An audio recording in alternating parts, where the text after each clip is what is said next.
ICC champions trophy 2025 में भारत ने पाकिस्तान को 6 विकेट से शानदार मात दी है। पाकिस्तान को मात देकर भारतीय टीम ने टूर्नामेंट में अपनी लगातार दूसरी जीत हासिल की है और अब टीम इंडिया सेमीफाइनल के बेहद करीब पहुंच गई है। अब ये देखना काफी दिलचस्प होगा कि ग्रुप स्टेज में भारत पहले नंबर पर फिनिश करती है या दूसरी पोजीशन पर। इससे पहले पाकिस्तान के खिलाफ खेले गए इस अहम मुकाबले में भारतीय गेंदबाजों ने बेहतरीन प्रदर्शन करते हुए पाकिस्तान को बेहद कम स्कोर पर रोक दिया। इसके बाद भारतीय बल्लेबाजों ने अपनी शानदार बल्लेबाजी से मैच को अपने पक्ष में कर लिया था। पाकिस्तान के खिलाफ इस जीत के नायक रहे भारतीय बल्लेबाज विराट कोहली, जिनका बल्ला लंबे समय से खामोश चल रहा था। बांग्लादेश के खिलाफ भी कोहली के बल्ले से बड़ी पारी नहीं निकली, लेकिन पाकिस्तान के खिलाफ जब टीम इंडिया 242 रन के लक्ष्य का पीछा करने उतरी, तब कप्तान रोहित शर्मा का विकेट गिरने के बाद विराट कोहली क्रीज पर आए और कोहली ने 100 रनों की नाबाद शतकीय पारी खेली। कोहली ने इस मैच में कई सारे रिकॉर्ड अपने नाम कर लिए। कोहली इस मुकाबले में 15 रन बनाते ही वनडे क्रिकेट में 14,000 रन पूरे करने वाले तीसरे बल्लेबाज बन गए। वहीं उन्होंने पाकिस्तान के खिलाफ अपने वनडे करियर का 51वां शतक लगाया। गौरतलब है कि चैंपियंस ट्रॉफी से पहले विराट कोहली की फॉर्म को लेकर काफी सवाल उठ रहे थे। टीम इंडिया जब बॉर्डर गावस्कर ट्रॉफी के लिए ऑस्ट्रेलिया दौरे पर गई थी, उस दौरान पर टेस्ट की सेंचुरी के अलावा विराट का बल्ला लगभग खामोश रहा था। कह सकते हैं कि वे लगभग हर क्रिकेट एक्सपर्ट के निशाने पर थे।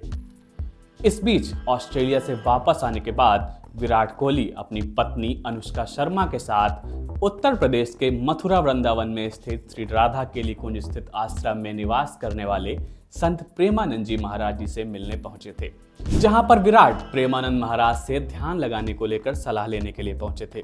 इस वार्तालाप के दौरान प्रेमानंद महाराज ने कहा था कि खेल भी इनकी साधना है, इनके साथ पूरा भारत जुड़ा हुआ है। अगर यह विजय प्राप्त करते हैं तो भारत का बच्चा बच्चा आनंदित हो जाता है।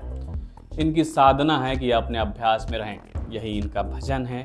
अपने अभ्यास को पुष्ट करें, भले वह खेल साधना है, लेकिन इनके विजयी होने पर पूरे भारत को आनंद प्राप्त होता है। प्रेमानंद महाराज ने आ रही रुकावटों को लेकर कहा था कि अगर हम कहीं किसी कारणवश गड़बड़ी कर रहे हैं तो हमें अभ्यास की पुष्टता पर ध्यान देना चाहिए। हमारे अभ्यास में कमी नहीं होनी चाहिए। बीच बीच में आप भगवत नाम स्मरण कर लें। आपके लिए यही साधना है कि अपने लक्ष्य को अगर हम दृढ़ता से निभाएं, अगर ऐसा करते हैं तो अपनी जगह उन्नति को प्राप्त होंगे। उन्होंने कहा कि भगवान तक पहुंचने और जुड़ने के कई माध्यम होते हैं। प्रेमानंद महाराज ने कहा कि आप खेल कर साधना कर रहे हैं, हम भगवत साधना कर रहे हैं। अगर हम अपनी जगह उन्नति को प्राप्त होंगे तो दोनों एक ही जगह पहुंचेंगे। उन्होंने कहा कि परमात्मा के इस विश्व में हमें अपने अपने भाव से रहना है। जिस भाव से हम रह रहे हैं वह भी सेवा है। उन्होंने कहा कि ऐसा नहीं है कि केवल परमात्मा की चंवर डुलाना ही सेवा होती है। इनको भगवान ने खेल सेवा दी है। अगर इस सेवा में प्रवीणता पूर्वक वे संसार को सुख पहुंचा रहे हैं और नाम जप कर रहे हैं तो यह भी भगवान की सेवा ही है। कुल मिलाकर प्रेमानंद महाराज ने कोहली को यही संदेश दिया था कि उन्हें सफलता के लिए और अधिक अभ्यास करना चाहिए, जिसको कोहली ने अपने खेल में अप्लाई भी किया। वे पाकिस्तान से मुकाबले से पहले नेट प्रैक्टिस के दौरान पूरी टीम से 1.5 घंटे पहले मैदान पर पहुंचे और उन्होंने स्पिनर्स को खेलने के लिए जमकर प्रैक्टिस भी की थी।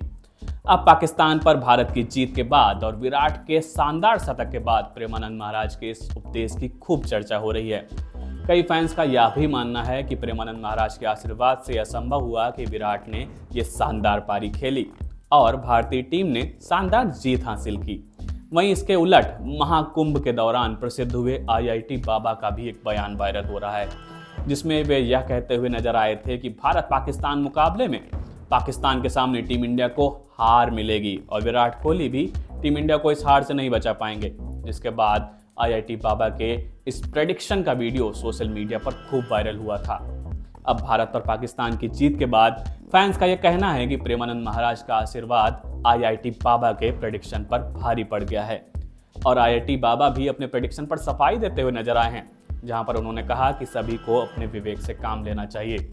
उन्होंने जनता से माफ़ी भी मांगी और कहा कि यह सेलिब्रेट करने का समय है और उन्होंने यह भी कहा कि उन्हें मन ही मन कहीं बार ये बात पता थी कि भारत पाकिस्तान के खिलाफ जीत दर्ज करेगा। भारत पर पाकिस्तान की जीत के बाद जहां फैंस में खुशी की लहर है, वहीं एक तरफ यह भी डिबेट छिड़ गई है कि आईआईटी बाबा क्या जनता को गुमराह कर रहे हैं। और इस जीत से कहीं ना कहीं यह साबित हो गया है कि प्रेमानंद महाराज का आशीर्वाद और सद्मार्ग आईआईटी बाबा के प्रेडिक्शन पर भारी पड़ गया है। तो हमारी इस रिपोर्ट पर आपकी क्या राय है, आप हमारे साथ कमेंट सेक्शन में साझा कर सकते हैं। हम इसी तरीके के अपडेट्स के साथ आगे भी आपके साथ जुड़े रहेंगे। आप देखते रहिए क्रिकेट नेक्स्ट। बहुत बहुत धन्यवाद।